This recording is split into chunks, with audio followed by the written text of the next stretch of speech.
Greetings and salutations. It's good to be with you again.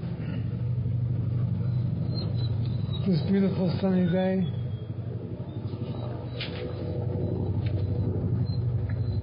Mary's my sunscreen. She keeps the sun out of my eyes.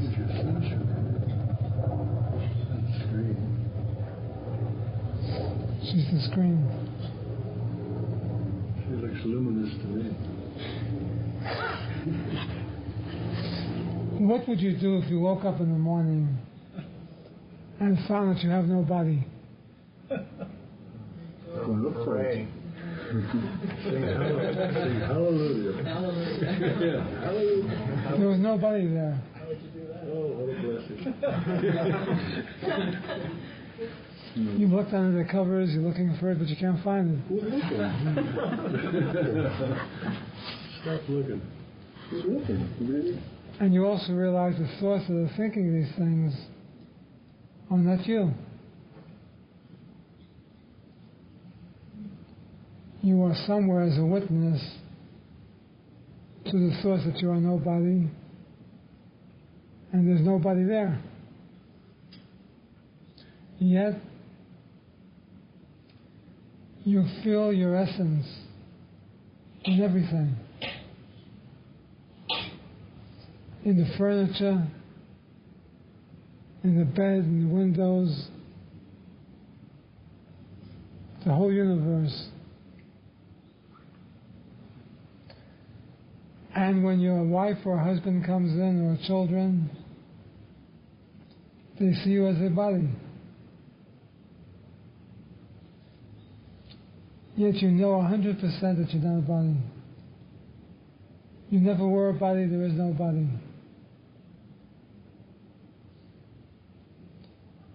This is an awakening.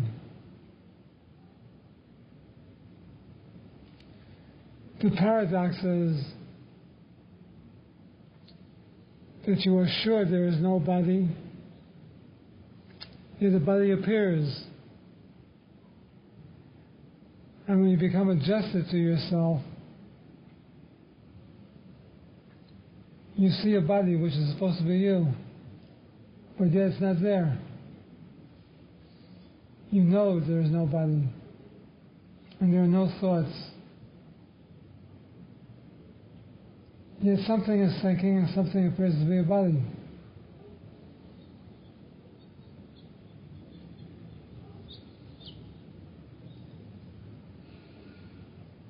This is the great paradox. What we call Maya, the grand illusion. Right now you believe that you are a body. You are certain of this. But I can tell you truly, you're not. You never were, and you will never be.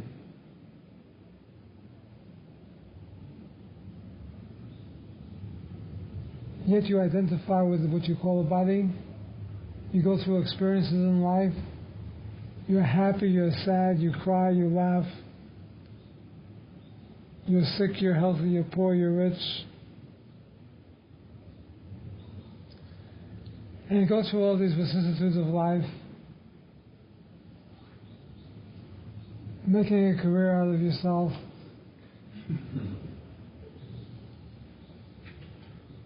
putting yourself in various positions, sticking up for your rights, fighting for your survival, and going through all of these things that do not exist.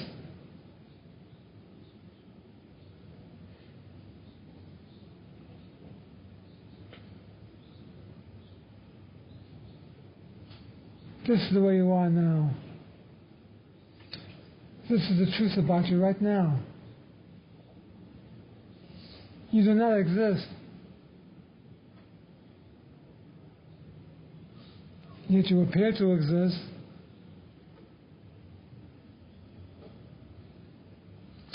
You appear to have 2 arms and 2 legs, and you move around, you do things, and you feel things, and you go through things. But do you?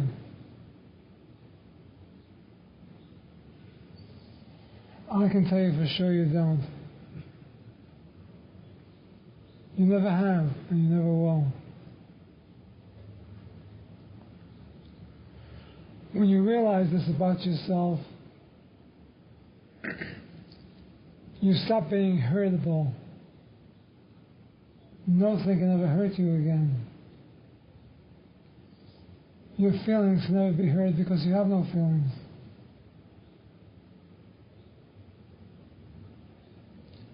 You just exist as pure consciousness, pure awareness.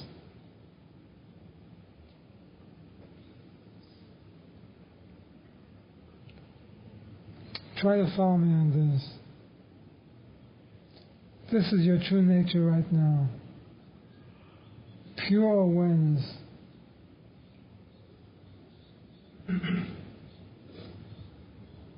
Right now. There never was a body that you had to deal with. Yet the impression is so strong with many of you that never for a moment does it thought leave you that you're another body. The thought is always with you that I am the body. I am the mind. I am the experiencer. All spiritual teachings end with this understanding. Even the priests and the rabbis and the ministers and the yogis and the rest of these people, what they're trying to teach, what they're trying to tell you is this ultimate truth. That you're another body, but they don't realize it themselves yet. But all spiritual teachings is for that purpose.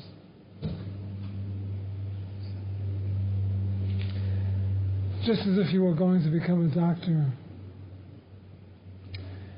and you go to school for the purpose of becoming a doctor.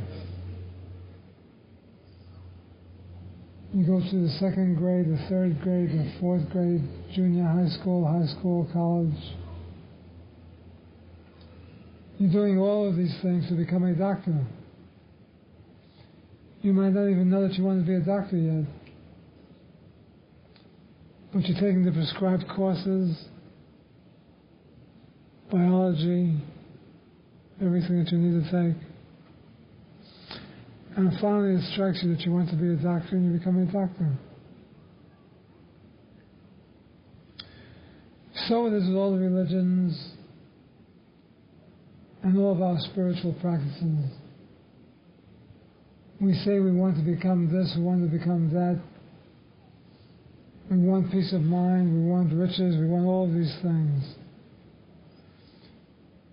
But what we really want is absolute freedom. The ultimate reality is pure awareness, absolute reality. This is the goal that is someplace within us, and we don't know it. We're carrying it around.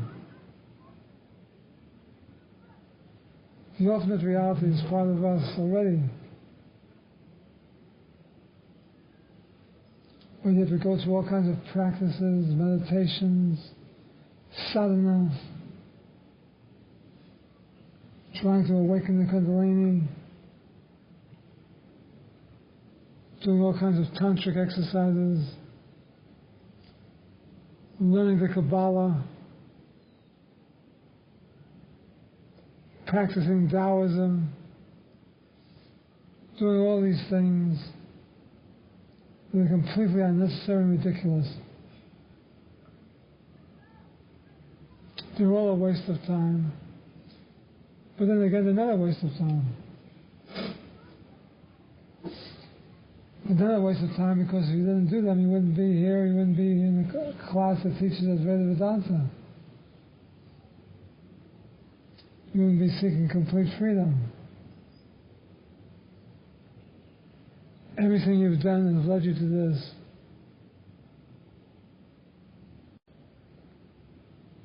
Yet, it is all a bunch of nonsense. How can they both be correct? How can it be necessary and also be a bunch of nonsense? As long as you refuse to awaken, and you refuse to see yourself as nobody, you're going to go through all these rituals and all these experiences, and practice all these teachings, and memorize the Bible and the sutras and everything else. You're going to go through all kinds of teachings again and again and again and again, perhaps for many, many lives, until you awaken to the fact that it is not the teaching that's going to awaken me, really. There is no person, place, or thing that can ever awaken me and free me from bondage to myself, from bondage to Maya, to the universe, to the world. And this is the beginning of wisdom. When you realize this, and again, when you realize that all the teachings in the world, all the spiritual practices in the world, all the yoga practices, all the disciplines you've been doing, is not going to awaken you one iota. You've been wasting your time.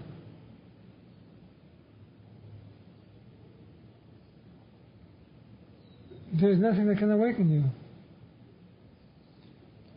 You're waiting for me to tell you what will awaken you. There's no thing that can ever awaken you. If a thing awakened you, it would not be awakening. If you relied on something to wake you up, it would not be a real awakening.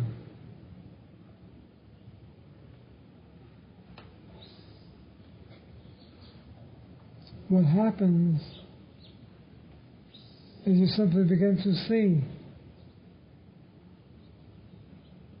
You become pure being.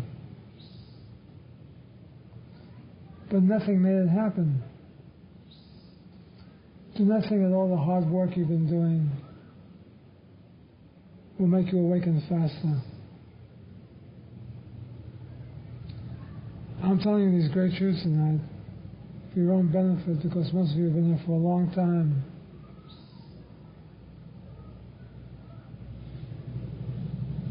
All of the things in this world will not awaken you. There's nothing that can awaken you. For you're relying on something.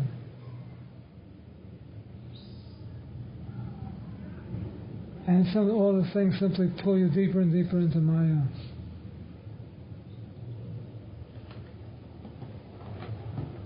You and I know many people who have been practicing spiritual disciplines for many years.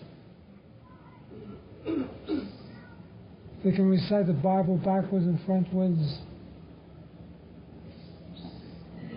They memorize beautiful stances and spiritual books. They're good debaters on points of Advaita Vedanta or other teachings.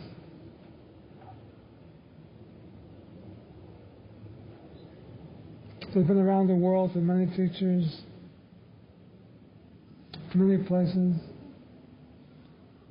They're still the same as they always were. All they've done is add on to their ignorance. They keep adding and adding and adding all of the different teachings. They're filling themselves up with teachings. This will never awaken you. It's when you dispose of the teachings, when you get rid of the teachings, when you empty yourself out totally and completely, when there's nobody left to learn anything. That's when you simply see yourself as nobody. You look at yourself and you realize what you are. But nothing can make this happen to you. Therefore, what is the attitude to take?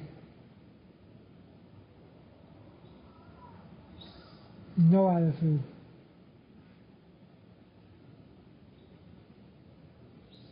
What should you do? Nothing. What should you study? What should you learn? Nothing. Where should you go? Nowhere. With whom should you associate? No one.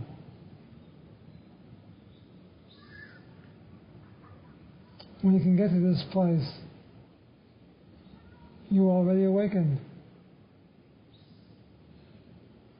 For there was never anyone who had to be awakened. There was never anyone who had to practice spiritual teachings.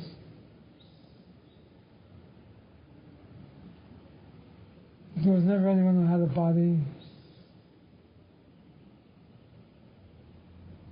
There was never anyone who existed. I know to some of you this sounds very strange.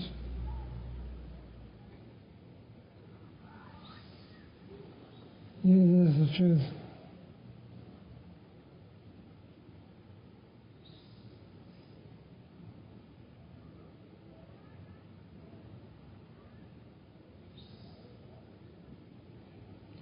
It is the whole truth and nothing but the truth.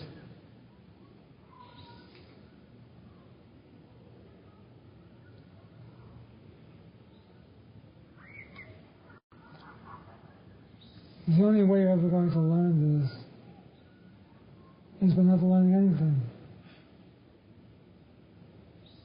By keeping silent. Look how your mind is thinking right now. Some of you are saying to yourself, that guy's crazy. And you're right.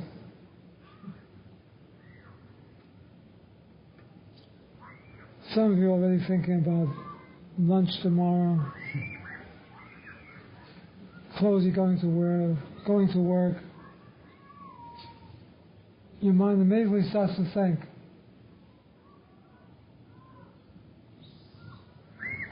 The lesson you have to learn is how to stop thinking. And no one can teach you this, really. Because there are no teachings that can adequately stop you from thinking. You have to want it yourself.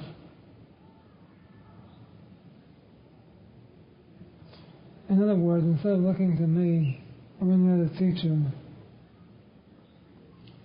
and the person is going to give you a sacred mantra, or a person is going to tell you a certain secret so you can awaken. Forget this. Look at me as a mirror for you. That's all. See me as a mirror for yourself. When you look at me, you see silence. If you're looking in the mirror correctly. There's no mind, there's no movement, there's no body, there's no one home.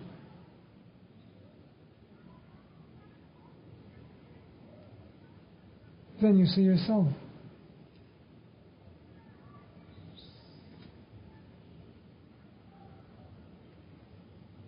And you're just that.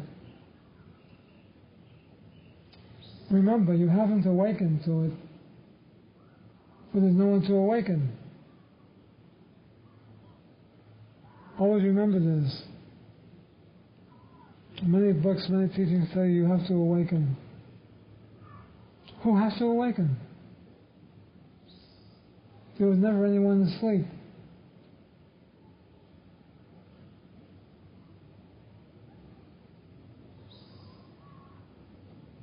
there has to be somebody asleep who is awakening. And yet,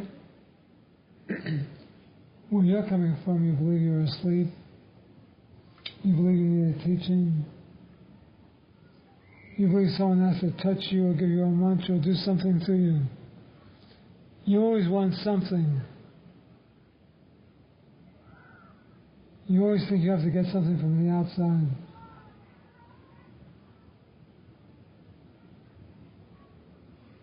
The outside is a total illusion, just as you are. Therefore, the only thing you can get from the outside is total nonsense. Foolishness.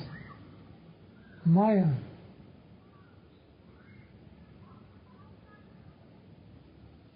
That's all anybody's going to give you.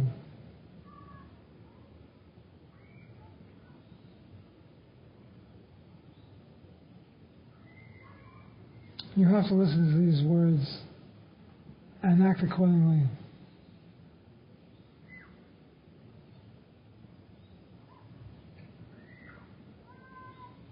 Just be.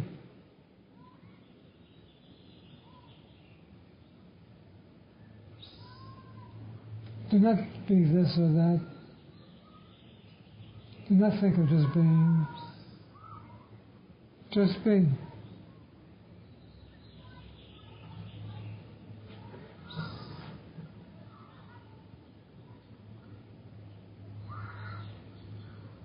Forget about your dreams, your goals, your ambitions, your future, your past.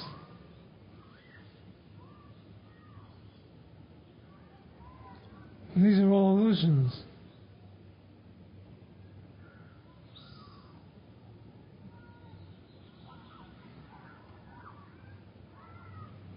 If you want to look to your future, to your goals, then the ultimate goal you're striving for is death. Because that's how everybody appears to end. This is where your goals get you. This is where your future is. In the grave.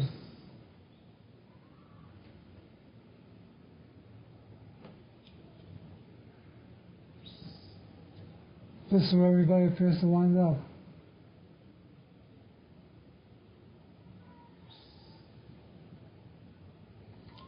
Therefore, the wise person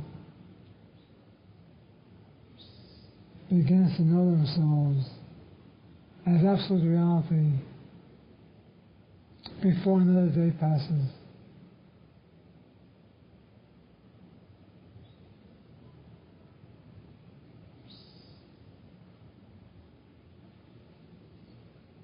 They no longer keep thinking, what am I going to do when I leave this meeting? I'm going to go see a movie, I'm going to go out to dinner. I'm going to go and watch a TV program.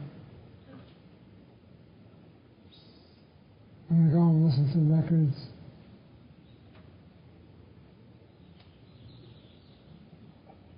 And instead the wise person thinks,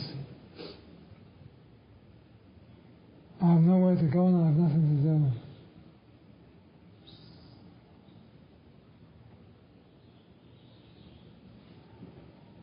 Yet,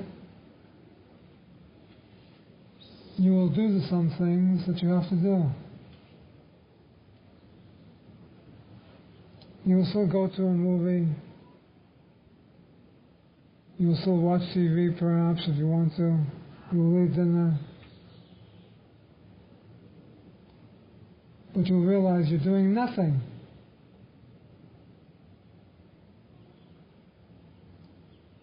Again, this is a great paradox. How can you do something and at the same time be doing nothing? But this is exactly what's happening.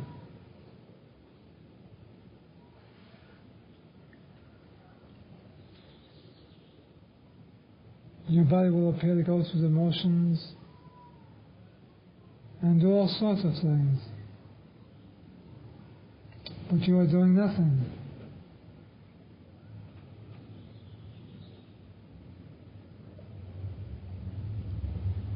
when we speak of things like this, the finite mind cannot comprehend this. The finite mind wants to fight, argue, stick up for its rights.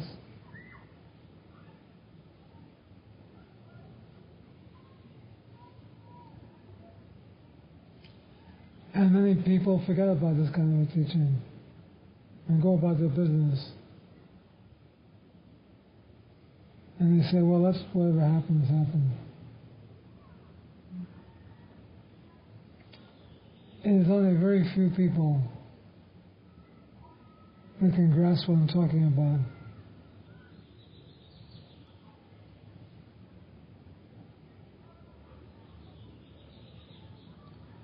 Everybody is ultimately going to come this way.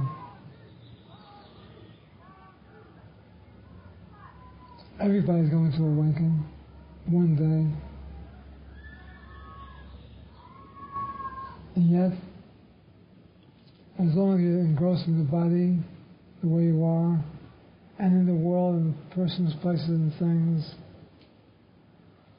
you will appear to come back life after life after life after life after life,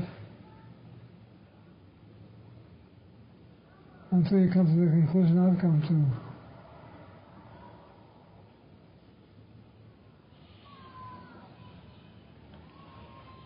We're all hell-bound for heaven, so to speak.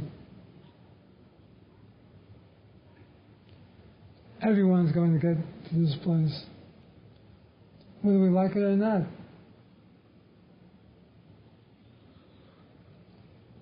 You may ask if this is our true nature, nothing, no one.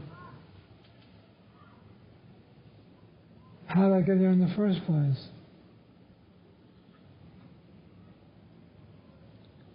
And this is a good question.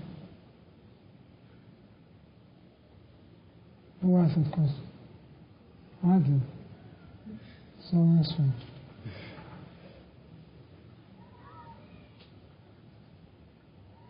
Nothing is happening.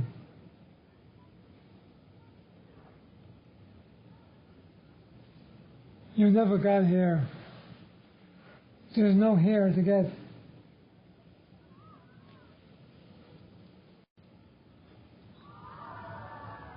It's like hypnosis.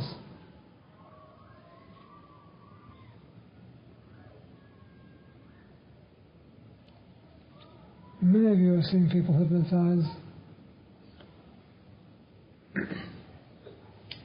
And in the hypnosis they seem to be seeing certain things that the hypnotist tells them.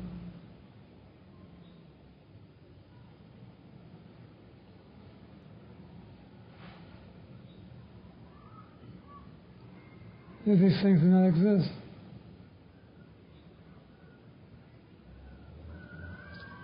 So it is with this world and your appearance here. You appear to be here because you're hypnotized.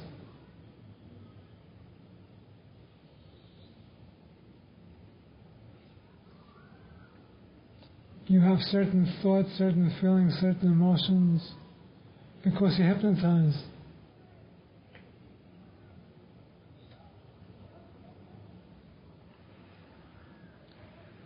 You feel you want to become self-realized, liberated because you're hypnotized. Everything you feel or do or act is hypnosis. You are not the one that's acting or doing or being. You are beyond all this.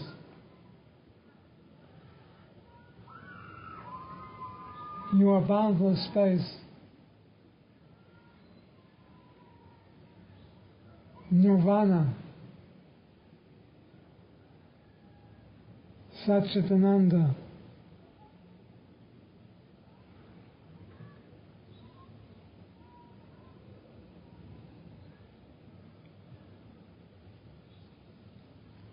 You are not what you think you are.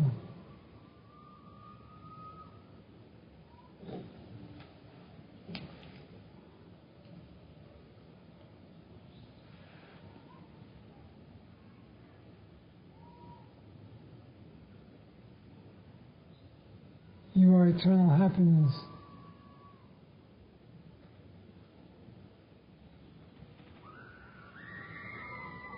Unalloyed peace, joy. This is your real nature.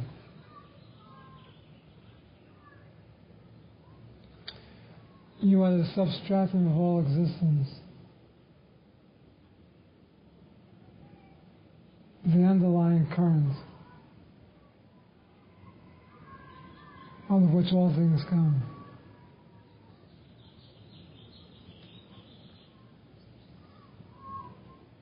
Yet you are not those things that appear to be coming from you.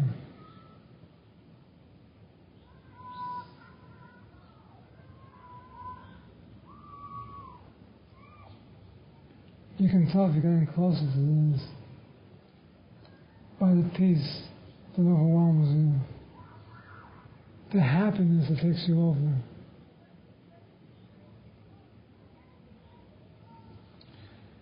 It is not a happiness because there's a thing happening in your life that you favor. It is not a happiness of something that you own that you didn't own before.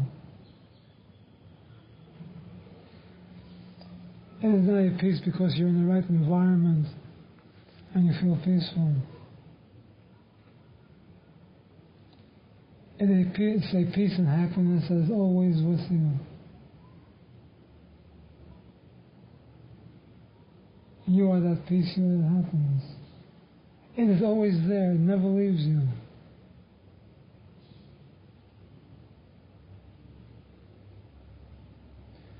As long as you believe you are a body, it is virtually impossible to have this peace and this happiness. You cannot.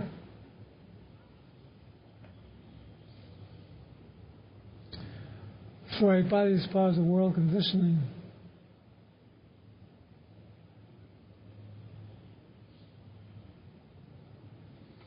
Therefore, you have to search for peace. You have to search for happiness.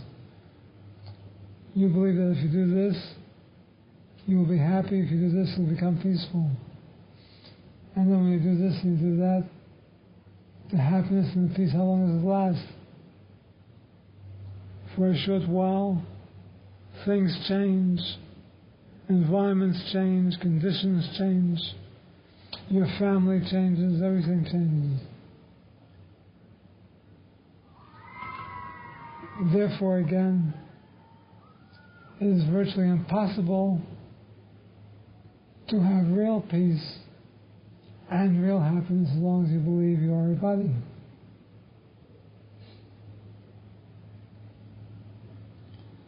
Consequently, we do not go searching for peace or happiness. This is a mistake. What we do is we become our real self. We're not trying to become our real self.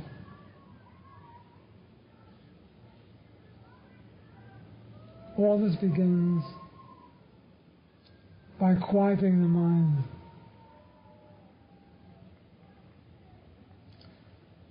By not allowing the mind to react to conditions and situations. And I'm not only speaking of negative conditions and situations.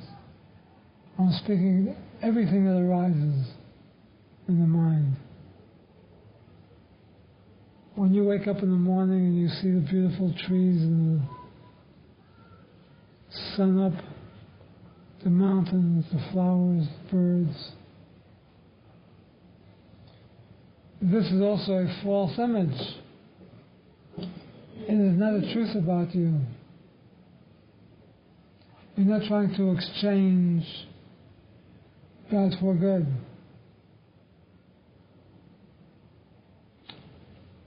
For the singing birds that you listen to will only last a fortnight. How long is a fortnight? 3 weeks. Oh, yes. 2 weeks, that's enough.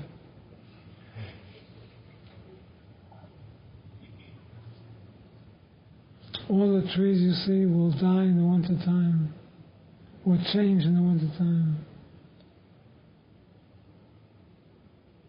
Everything you see changes. The beautiful flowers you pick for your morning breakfast table die within 24 hours or less. They're no longer beautiful flowers.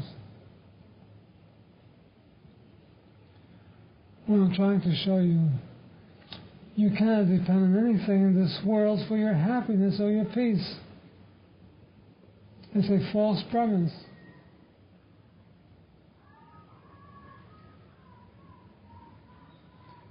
Things in this world only make you happy temporarily.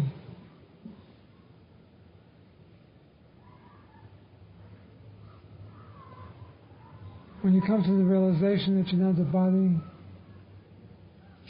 at the same time you'll come to the realization that there's no world, there's no universe,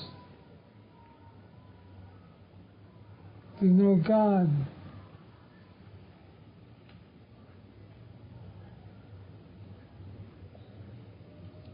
There is only that which is undescribable.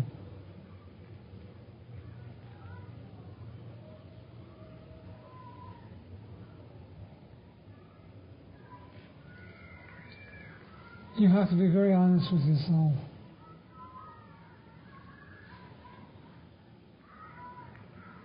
Do I really want to become free? Am I really looking to awaken, to be liberated? What am I doing about it?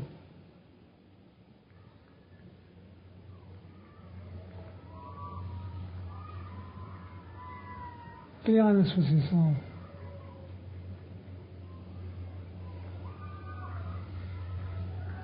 Listen to those kids having a birthday party, whatever they're doing. They're so happy. Yet at the end of the party, they have to go home. And they have to go to school tomorrow, or they have chores to do. And then they have to do things they don't like. So in their mind, they start thinking about partying again. They make more parties. And they keep this up until they grow up. It never stops. Party after party after party. They become party animals.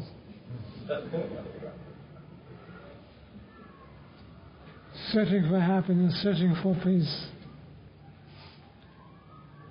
searching for everlasting joy. Yet, they do not understand that nothing outside can give you this. Nothing. You have to jump within yourself.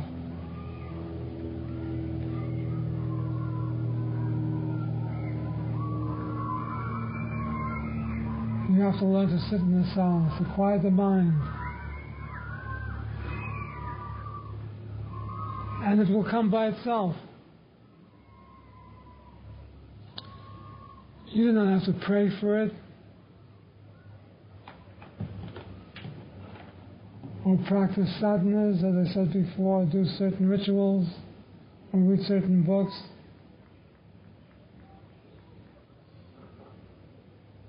You simply have to sit, quiet the mind by observing it, and quiet to whom do the thoughts come.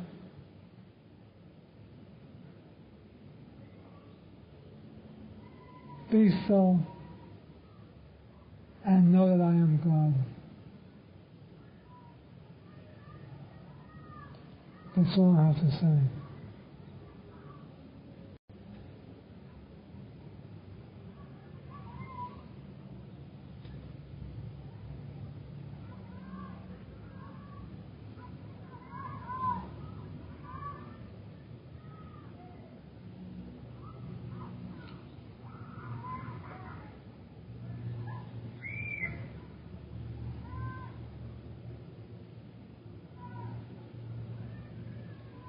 Feel free to ask some questions.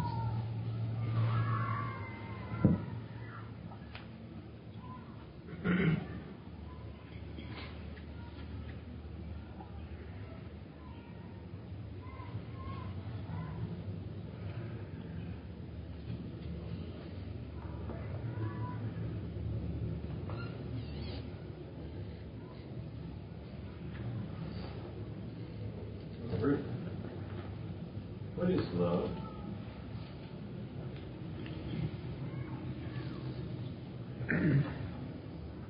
Love, happiness, peace, joy are all your real nature. It is a feeling beyond the feeling. It is a total, ineffable something that you are. It makes you know that you are one with everything. Everyone is your brother and sister, including the flowers, the trees, the animals, the bed bugs, the cockroaches, the mountains, the sky, the sick people, the healthy people, the poor people, the rich people. When you can look at everyone with one eye and not differentiate, then you're in love. But when you pick out somebody special and you think that one you're totally in love with because he or she has the right features, the right figure, the right assets that you want, this is an infatuation. This only lasts for a day until you get what you want.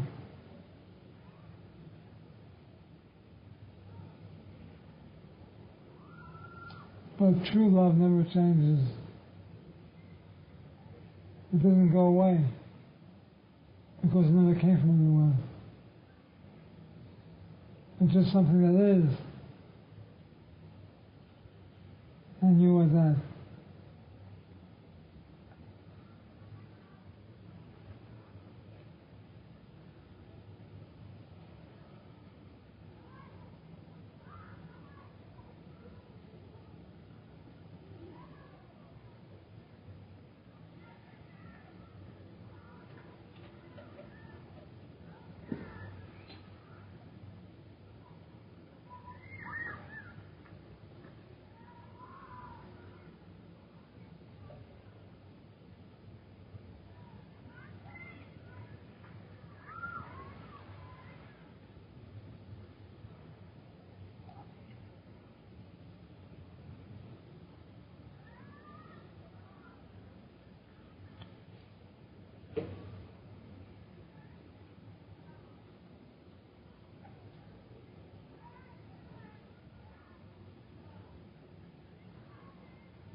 Robert, how can one keep in touch with you when one is far away?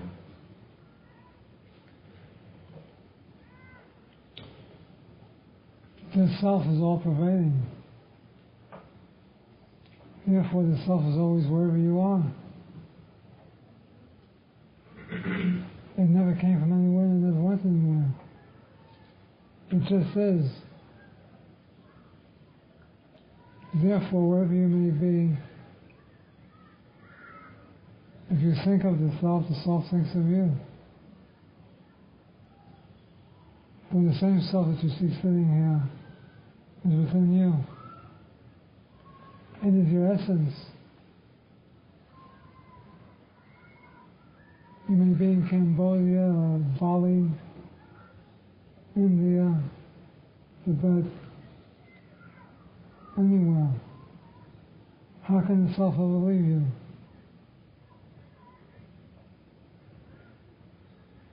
It is always with you. For it has nowhere to go.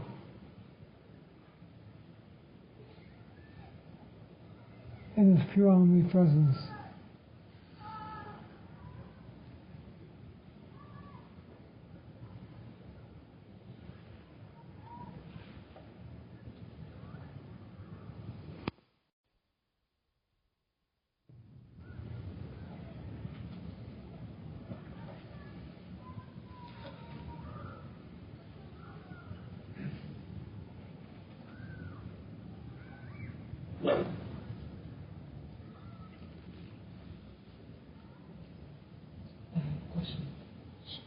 I heard that the Vasana are obstacles to God realization. How do we create the Vasana and destroy the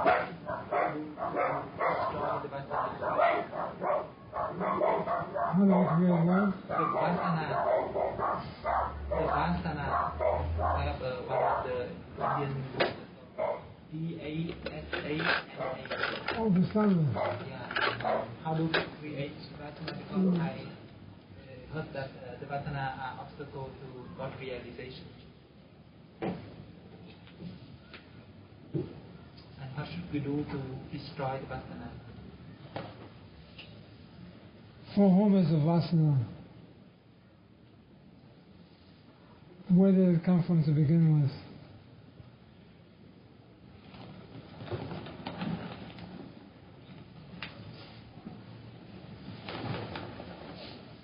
It never existed. See, here's what you have to understand. If there was a real problem, if samsara, vasana, what you're talking about, What is Vasana? mental impressions, that's what you're talking about, right? Vasana, samsara, and the rest of these negative things. If they really existed, then we would have to figure out how to destroy them. But the reality is, they do not exist. They're only a concept, an idea, accepted by the personal I, by the little self. So do not think of destroying them, for if you do, you'll have a fight in your hands. Simply become still and realize you have nothing to fight, nothing to fear, nothing to change. You are pure awareness.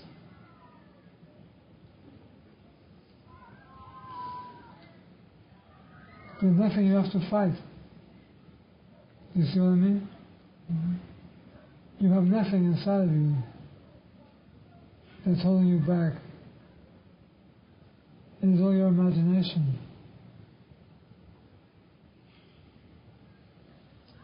It is all your dream.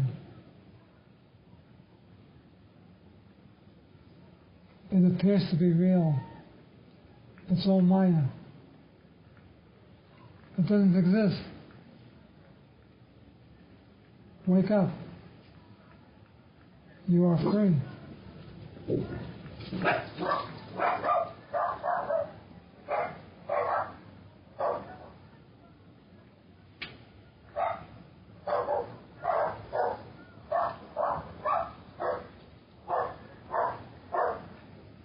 Do you see what I mean?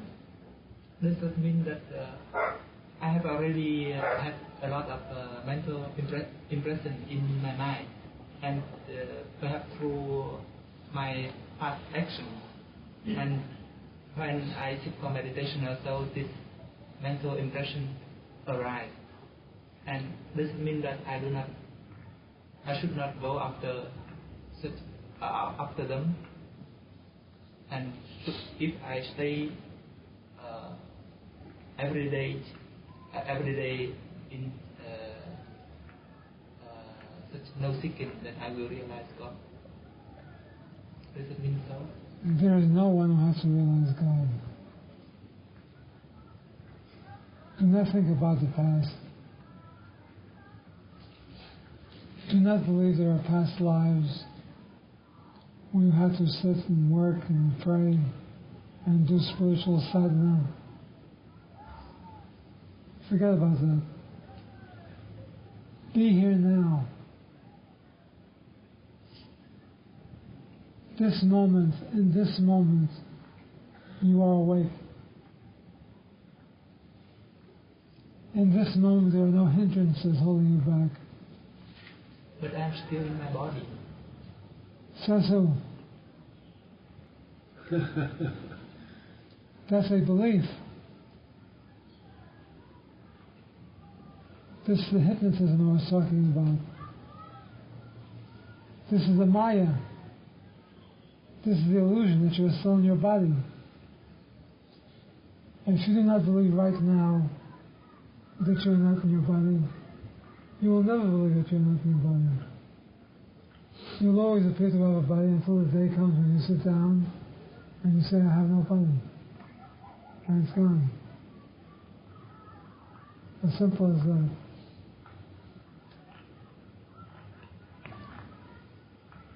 Do I need some preparation for that? Who says so? Because of the mental impression in me for a long time, in the past time. Again, it's your belief in mental impressions that's keeping you back. There are no mental impressions. They're just a story. That's like when you watch a movie on the screen. And the movie ends, there are no more figures on the screen, no more images. Images are gone. And so it is when you sort of awaken to yourself, you realize there never were mental impressions. There's no past. No past has ever existed. Forget about the past. Now is the appointed time. Right this second. In this second there's no past, there's no future. There's just now.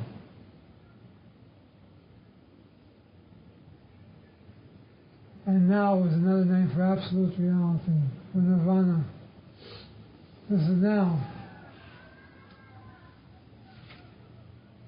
But your mind wants to think about the past, wants to think about the future, wants to think about sadhana, about spiritual practices. The mind is fooling you. It's playing these tricks on you. Because you really have no mind. So how can these tricks be played on you? Do not think about all this. Just let go. And awaken. Why did the Buddha say that we should renounce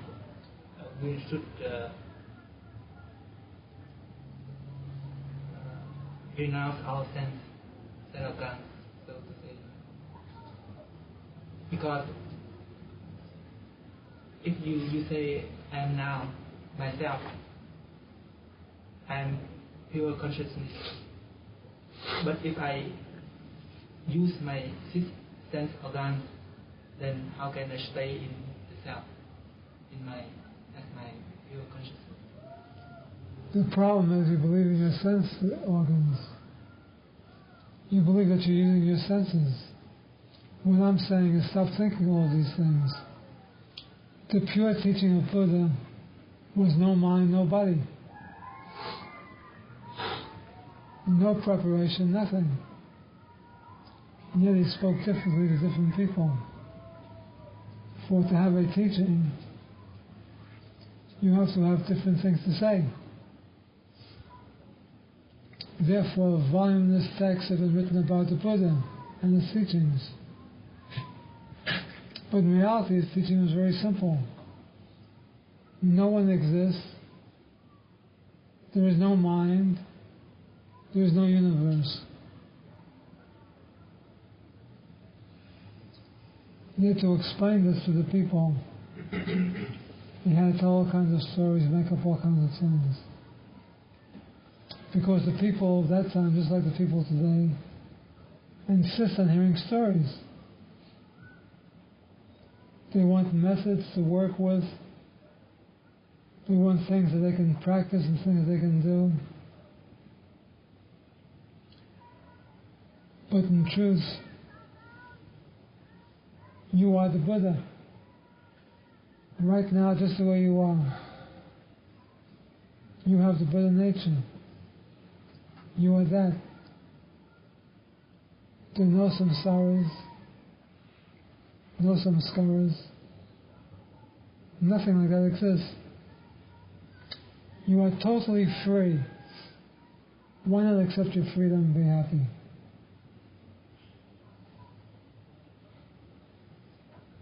Why do you insist on thinking about all these practices that you have to do? The practices will never stop. They will continue and continue and continue and continue, and life after life after life after life after life. They will never stop. Until you vehemently come to the conclusion that nothing exists and you are free.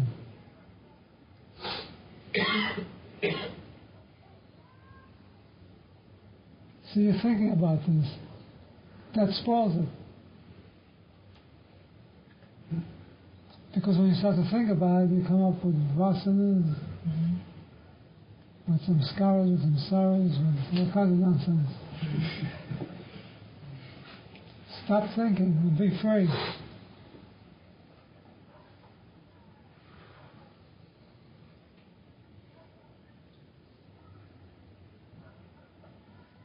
In other words, you do not want to become a scholar in Buddhism or a scholar in Hinduism or a scholar in Vedanta and Advaita Vedanta. You do not want to be a scholar or a pundit and learn all these voluminous texts and be able to recite them and write many books. This is all a waste of time. Those are all human concepts. What you wish to do, what you really want to do, is empty yourself completely, totally, and be free. Empty yourself of everything. Right now, this second. When I speak of emptying yourself, I'm not speaking of time. I'm not speaking of little by little, day after day. I'm speaking of right now, this moment, this second. Become empty, become free. Be yourself. Hallelujah.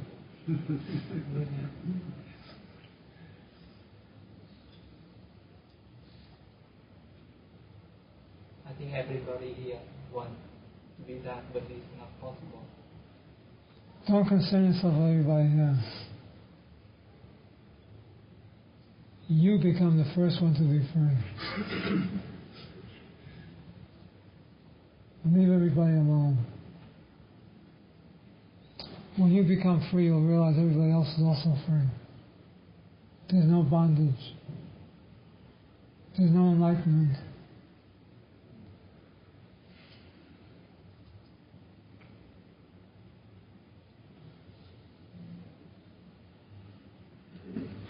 When you realize you are the self,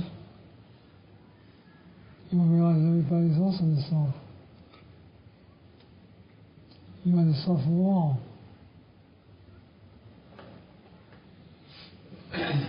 You're not limited to your body. You are all pervading. You are the creator of the universe. But why do I not feel that? Because you want to dream. You want to stay hypnotized. You're holding on to the Maya very strongly.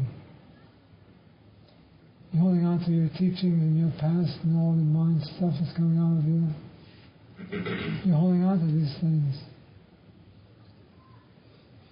Let go of everything, you'll be free. Just let go. Drop it.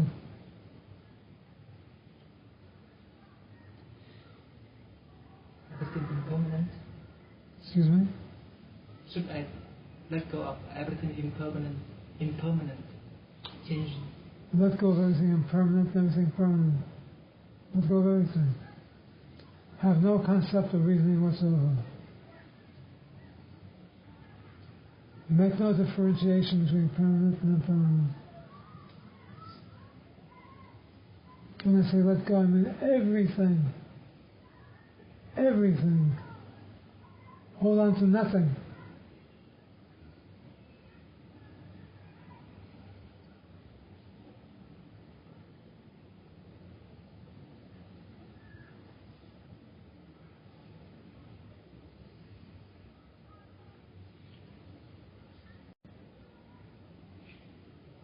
I have a question. Fred. Where'd you come from? That's nothing. A few months ago, a book came out that stated that Krishnamurti, for many years, had an active sex life. And it created quite a stir in certain quarters. And I don't see why it should have, but it did. And in fact, when I came out to Santa Monica to see him in 1972, and somebody asked him about his sex life, and he let the fellow know in no uncertain terms that it was none of his business. So, in the minds of a lot of people, apparently, there's a connection between celibacy and realization.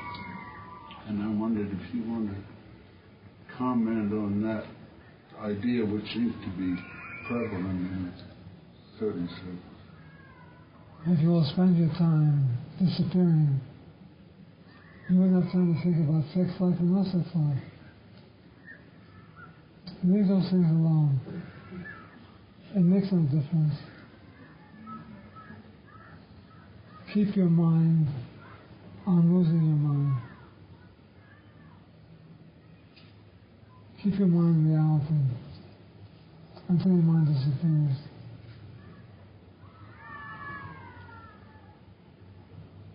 What's the difference if you're celibate or you're not celibate? That's not the point at all. It's the same like saying, I'm eating or I'm fasting. So, say that again, please. It's like saying I'm eating or I'm fasting. Oh, yeah. I'm not doing anything. It doesn't matter. Whatever you want to do, you do. Your job is to disappear, to become invisible. Leave the body alone. Leave the world alone. Leave the world alone. Leave people alone. Leave Krishnamurti alone.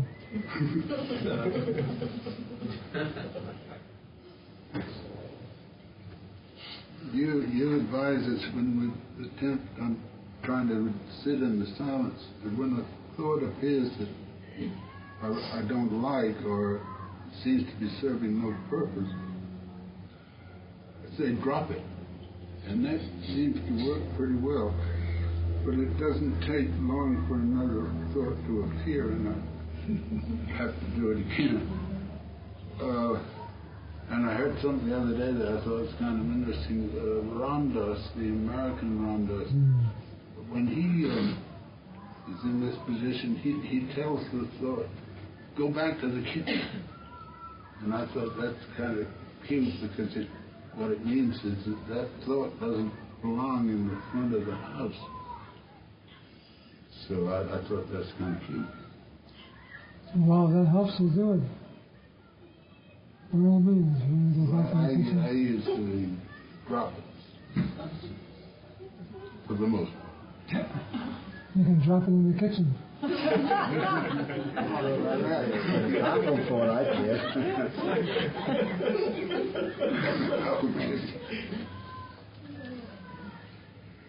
Try not to make things complicated. Before you came, I was talking about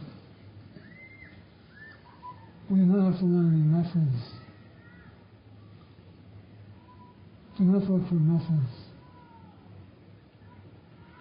Because when you look for methods, you're using your mind, and it ties you down deeper to Maya, no matter what the methods are. Just be yourself now. And yourself now is pure awareness. Boundless space, absolute reality. This is you right now. There's nothing else to think about. There's nothing to get rid of, nothing to add, nothing to do. Live in that moment as pure awareness.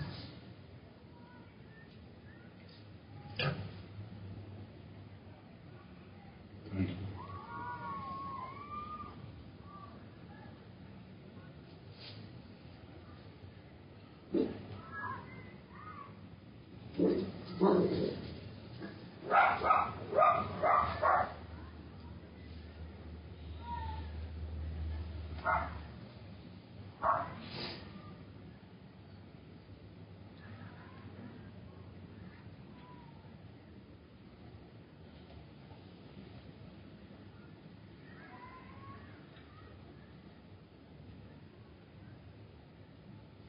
There's something else I was thinking about.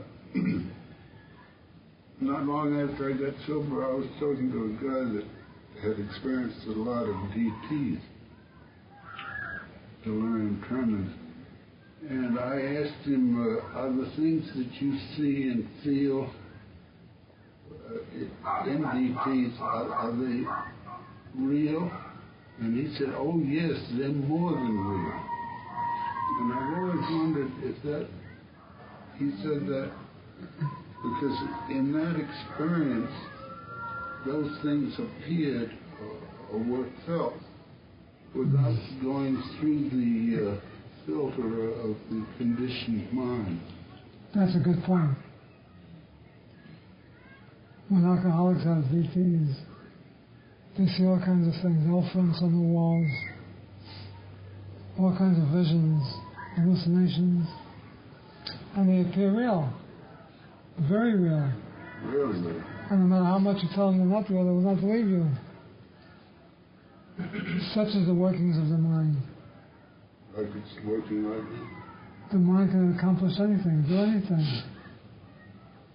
This is why I keep telling you, do not try to change the condition, because we'll just change to another condition.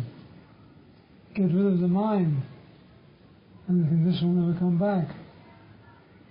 Drop the mind, another condition. Get right to the cause, which is the mind, the ego, the I thought. When this goes, everything else will go with it. But it's a good question because it shows you what the mind can perceive, an illusion. This is how we see the world. We see this world as being real, but it's an illusion. Look at the beautiful sunset. We all think it's so beautiful, but it'll be gone soon. Where'd the beauty go? The beauty is gone with it. And then you feel sort of sad and you say, oh, I wish I could see that sunset all the time. But you can't. In the morning you watch the sunrise, same thing. It's beautiful. You can't wait for the sun to come up. You see it over the ocean, it looks so gorgeous. But then when it gets to the middle of the sky, which doesn't exist. You feel hot and bothered. He says, "Goddamn sun, I wish it would go away." So what's the truth? What's going on? All the beauty, all the joy, all the things you like turn into something ugly soon. Forget about all these things. They are coming out of you. You are the creator of all the suns, the sunsets, the moons, the planets, the universe. It all comes out of you. You are the instigator, the culprit, the boss.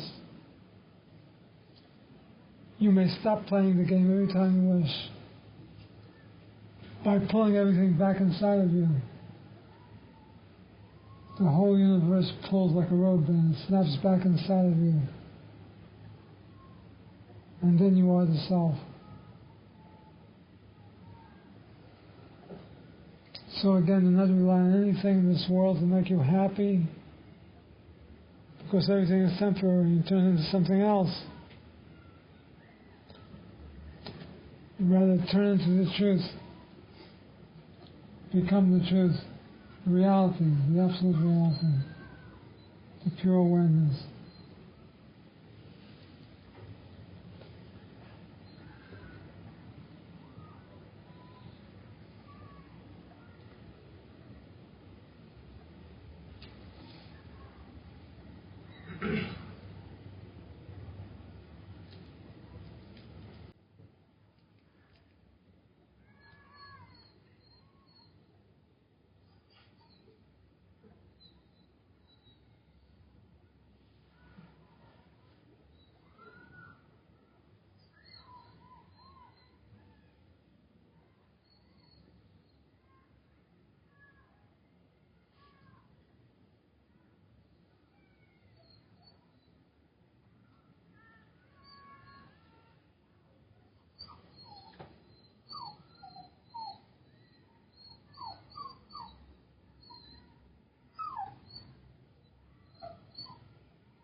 Om Shanti, Shanti, Shanti, Om, peace, peace. And remember to love yourselves, to bow to yourself, to pray to yourself, to worship yourself. For God dwells in you as you. God bless you, I love you. You got Prasad. Remember, the whole teaching is in the Prasad. If you wish to awaken, it's on Prasad. And Norman brought some fruit.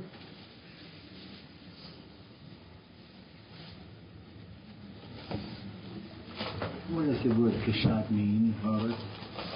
It means blessed food. That's what I was thinking.